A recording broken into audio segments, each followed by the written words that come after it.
pork butt at Foodland. So there must be a lot of dishes you can make with pork butt. Well, I'm guessing a lot of dishes, well, some of the dishes that we would see would be, you know, I'm guessing kalua pork, roasted pork, vinyadosh, you know. And one of those dishes I'm sure people are making out there is Okinawan Shoyu pork. And what that is it's like a braised or a stewed piece of pork that's marinated and cooked with shoyu, mirin, sugar, ginger. I guess similar to a teriyaki style, but it's really delicious. And what we've got going already is I have pieces of pork that I have already started to brown, and I have a few more pieces browning here.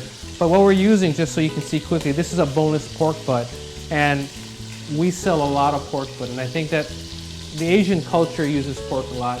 The nice thing about a pork butt is that it does have a lot of fat in it, and what it allows for is you to cook it, and all that fat helps keep the dish tender and delicious. So I've had these pieces browning, and when they're in the pan, I want to make sure that the pan is not crowded, and I'm doing it in single layers, because if the pan is crowded, what'll happen is the heat won't be able to keep up, and it'll steam. It'll steam, and you won't get the nice browning. So these pieces have been gradually browning, and what's going to happen, we're going to do is I'm going to combine all of these ingredients together, and then we're going to simmer it. So let me take these pieces out real quick. So you cut the pork butt into cubes, and then you seasoned it?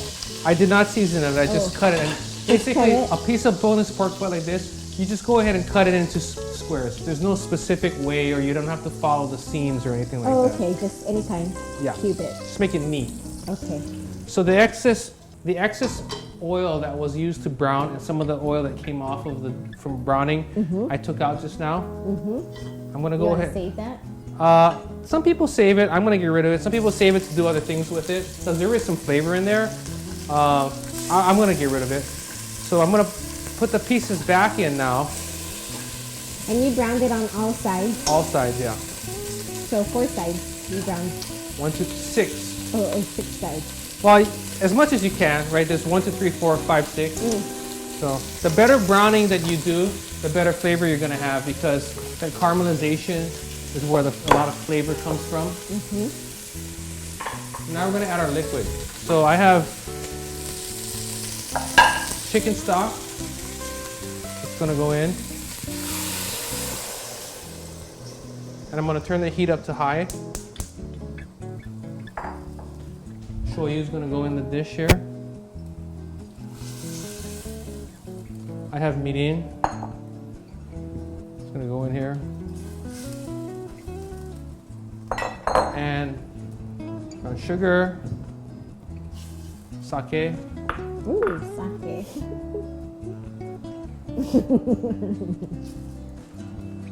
How can you smell it? Because I like the way it smells.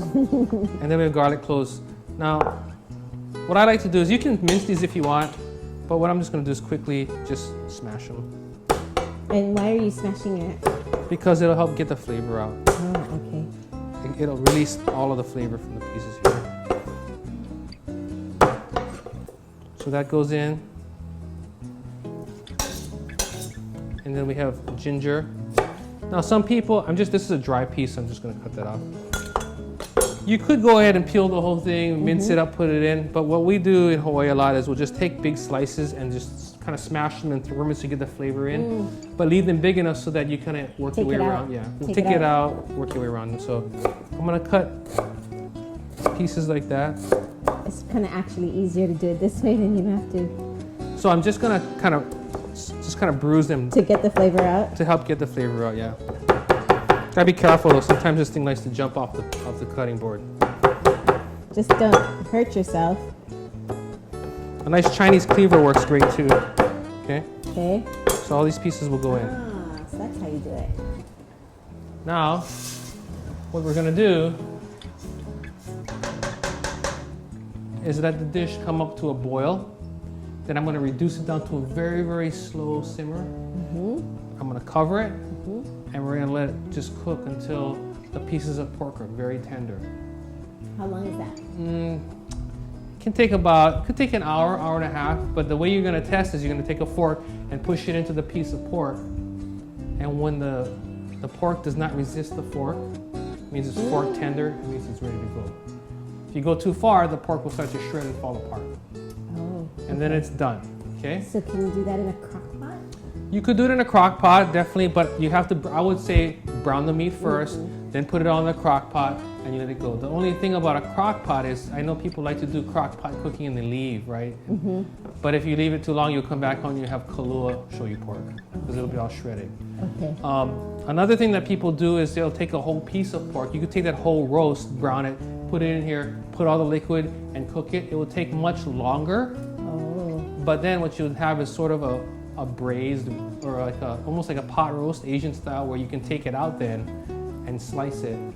Oh, And then you have your sauce. In this case, we did see. small pieces, so it's more like a stew size. Okay. All right, so we've got this to a nice rolling boil. I'm turning the heat down. And again, I'm gonna lower it very, very low. You want it to be a lazy, lazy bubble because that gentle cooking, very gentle cooking is what you're looking for. Okay, so there we go. I'm gonna go ahead and cover it now. And we're just gonna let it gradually cook in. Every, at 45 minutes or so, I'll test it, and then I'll test it again when we get to the hour, and I'll have a better sense of when I think it's gonna be done. You know what this reminds me of? What? Shoyu chicken. No. I mean, okay, a little bit. But I mean, you think about it, a lot of the dishes in our culture are they have similarities, right? I mean, teriyaki is shoyu and sugar, and kalbi is shoyu and sugar, and green onions and ginger and garlic, and poke is shoyu and ginger and garlic and green onions. I mean, so to that extent, I would have to, agree with you. But I think this is a little sweeter than shoyu chicken, and when I make shoyu chicken, I'll thicken the sauce. In this one, I'm not thickening the sauce. But here we go. This is your shoyu pork. One of the things that I would recommend, if you have time, is make the dish, put it away the night before, let it kind of come together, and have it, reheat it and have it the next day, because as we all know, right? Stews, say it, you tell me. Tastes better the next day. Tastes better the next day. I also like to eat this with pickled daikon or takuan. But pickled ginger is really good too. Because of the shoyu and the sweetness, something acidic and pickled, I think, does a really nice job of balancing this all out.